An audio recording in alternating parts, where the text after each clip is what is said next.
tour, a taste, and now a think about the real stink of the Beetham landfill project.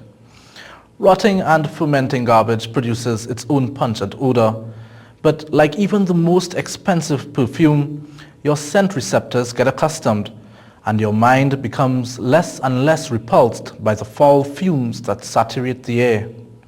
But there's a progression of a stinky sort involved. From small tip with its renovation rubble, coconut shells, and old appliances and electrical discard, there's the short trip to big tip, where the thousands of household garbage bags are pulled, probed, pilfered, and packed into the ground by giant earth movers. Even the sight of the indiscriminate decay is filtered into oblivion by the rippling heat waves, which may be as a result of the noon sun's energy or a heat signal from a smoldering underground fire. The fires themselves are interesting, as they are fueled by methane gas, which is produced by decomposition. The ignition source may be natural heat that builds up underground, or a careless scavenger lighting a fire for a cook or carelessly disposing cigarettes. But near to these tip sites is the hazardous waste area, which is used for dumping dead animals, farm waste, computers, TVs, and other e-waste. But the very nature of the area is a cause of concern for the men and women who work there.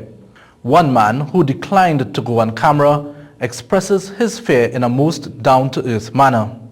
We want to talk to the groundsmen who will be on the ground by the pond, seeing the shit water and smelling the fumes, and they're done contaminated and need public assistance and medical resources and all these things. So the Prime Minister could see what's going on in the country, why some of the workers getting underpaid and getting dying, and the children getting brain damage and robbing and killing and things. Because when I the man, when I breathe all this fume and I go out there and breathe two girls, them children is psychos. The area itself consists of a very large hole into which the relevant materials are dumped and then covered with a layer of dirt. They bury matches, they bury chicken guts, old chicken, food stuff, to throw away, they bury it. E-waste. Now, once they pay solid waste and they get the proper paperwork, like computer and TV and e-waste, they throw it in the hole. Chicken guts, old chicken, egg, anything that could cause a hazard waste. He says he's also taken notice of the talk that the Beetham landfill is to be replaced by a state-of-the-art recycling facility. However, he says he's not buying any of it. I hear everybody, even the minister, and them talking about closing the dam. You can never close the dam. You can't fool the people and mama guide the people and other citizens are trying to be and partying with nobody to tell nobody the wrong thing. If you close the Port of Spain dump, first, before you close it, you have to find a location to not only for the rubbish, but to fit the people that getting rid of the rubbish. And drawing on his many years' experience at the Beetham dump, he has some advice for the Prime Minister's industrialization plan. These people, whether that's called scavengers and hustlers, them building the resources of your country. You hear the Prime Minister tell you going into the industrial thing? Industrial thing is copper and steel and iron and thing. That is industrial.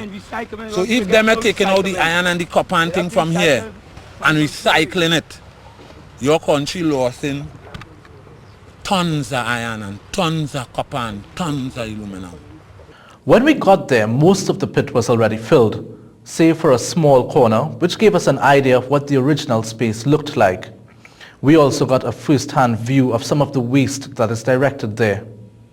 As I arrived at the pit, I saw a middle-aged woman in a pickup truck who hurried away when she saw our camera. I was to discover later that her purpose there was to buy peas and beans that had been deemed expired and was sent to the landfill. We've seen that the landfill provides copper, steel and aluminum, which translates into the daily bread for many hundreds who work here. However, that daily bread may also be of a more literal sense, as some people use here as a market. And you may be having some of this for lunch.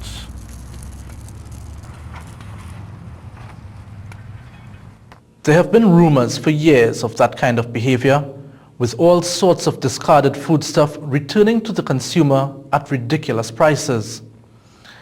I've now become suspicious of those really large $10 and $12 home-style lunches that are peddled on Port of Spain.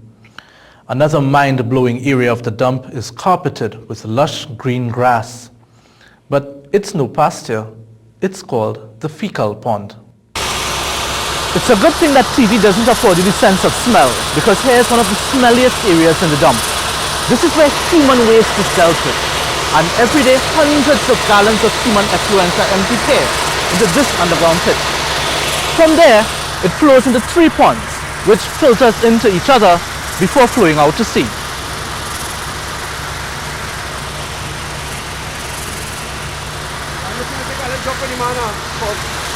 Bless.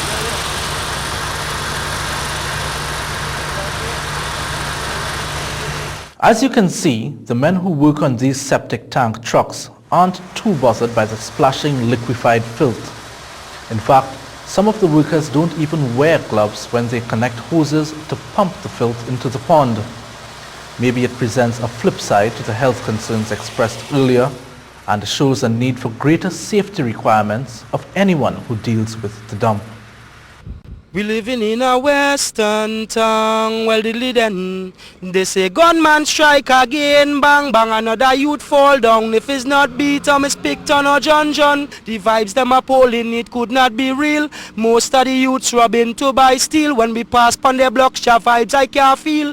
Open up your eye, this revelation real. Western town, well diddly then. They say gunman strike again, bang bang, another youth fall down. If it's not Beetham, it's Picton or John John.